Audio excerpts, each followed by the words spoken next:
Hi, Serge. Tonight is week 9 in quarantine, and for all of us who are doing online Serge. And I just want to start tonight by saying a huge thank you to Eden and Sarah for bringing us our devotion last week. It was just the perfect and much needed reminder, for me at least, that God is the ultimate waymaker. And I feel like I desperately needed to hear that message last week. You guys did a great job. Thank you so much. But we are going to continue to take a break from our unit on autonomy tonight to celebrate another occasion. It is officially senior night at Serge. So if you are not a senior, don't worry, this message is still for you. But if you are a senior, I just want to give you a heads up before we go any further. Tonight, we are not going to talk about all that you've missed out on. This isn't going to be a message of grief and despair. Know that I am grieving, and I do feel a lot of despair for you in this season. But I think right now is not a time to talk about all that you've lost. Right now is a time to talk about how far you've come. And that's what we're going to do tonight. So, I'm a millennial. Plot twist.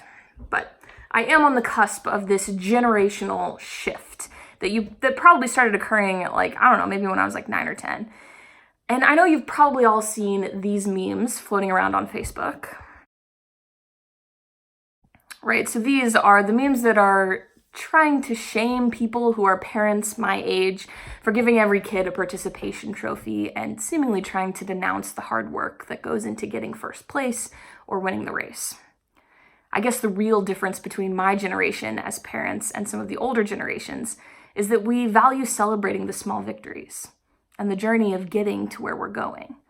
Now, that's not to say that our older relatives aren't wonderful, supportive people who have raised us and stood by us in the midst of all that we've gone through. That is certainly true. I'm not here to bash the boomers, but I do want to make a point to mention that while the older generation may not understand fully why it is we choose to celebrate these everyday or seemingly small victories, that there is a symphony of voices, of people that are a part of our church and our families and our communities that are celebrating victory with all of you tonight.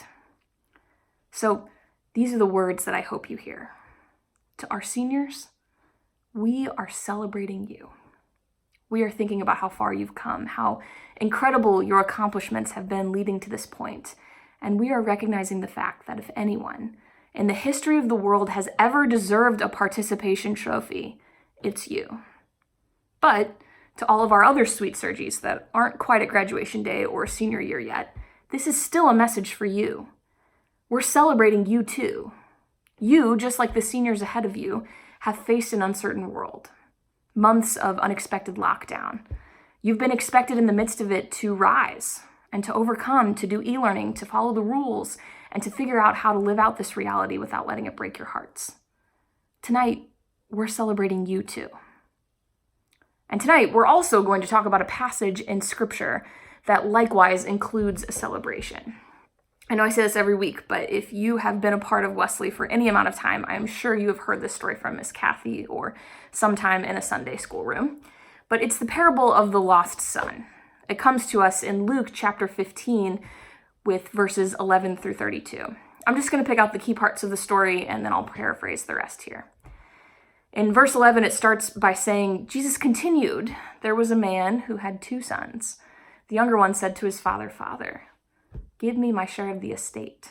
So he divided his property between them. Now the younger son goes out, and as Scripture says, he squanders his wealth and pretty much kind of makes a mess out of his life. I imagine he's walking around saying to himself, yeah, I'm here for a good time, not a long time, right? And he's gone for a while, and while he's gone, his father and his family, they grieve him, not knowing if he's going to come back. And at the end of the story, he comes home.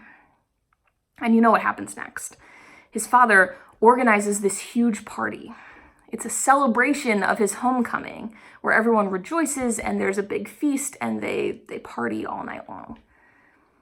Let me say this, that here we have the very first example in Scripture of the very first participation trophy ever given to someone.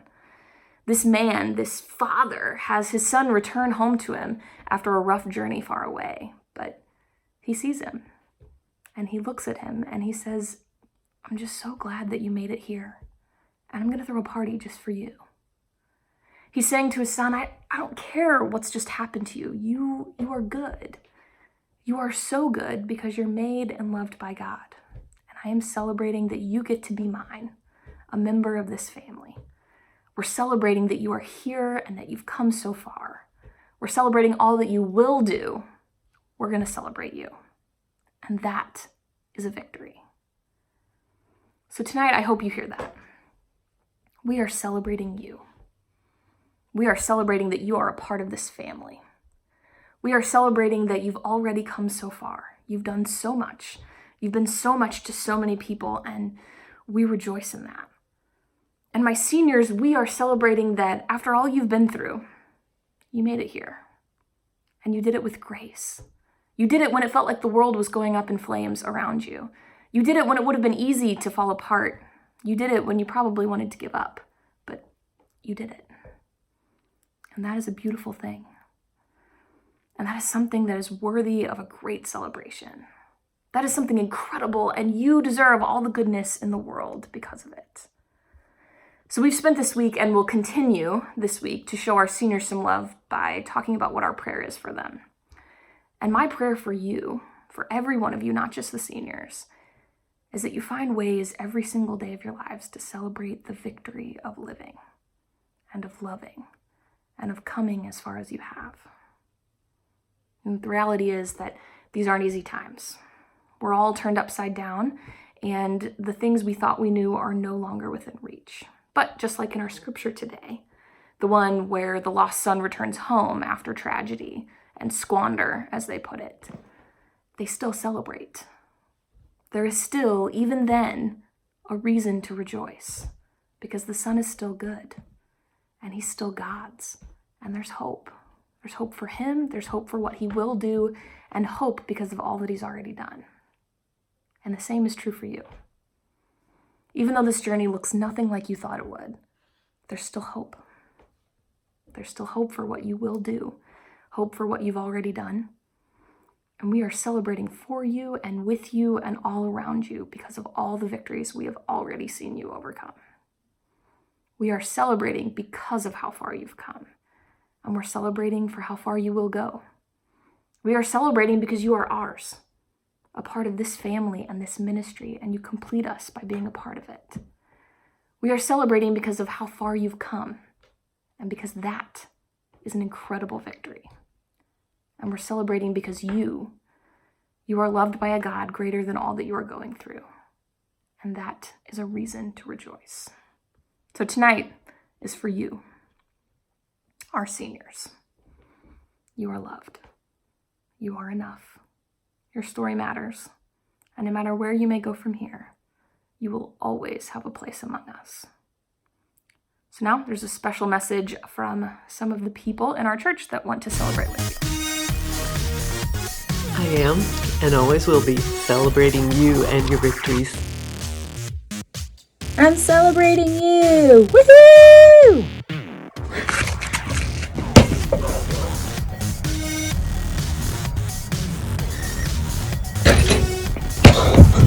I'm celebrating for you, Serge! Hey Serge, just a reminder, we're celebrating you. We care about you, we love you, and we're ready to celebrate the big things, like graduation, and the small things, like you got out of bed today before noon. Love you! I'm rejoicing in your victories, and I'm celebrating you.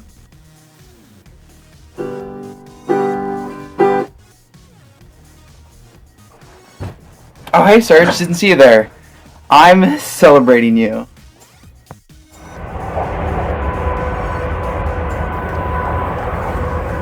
I'm celebrating for you, Serge. I'm celebrating you. Sorry about that, guys. I'm just celebrating for you. We are celebrating you, Serge. We'll see you soon. Have a good week.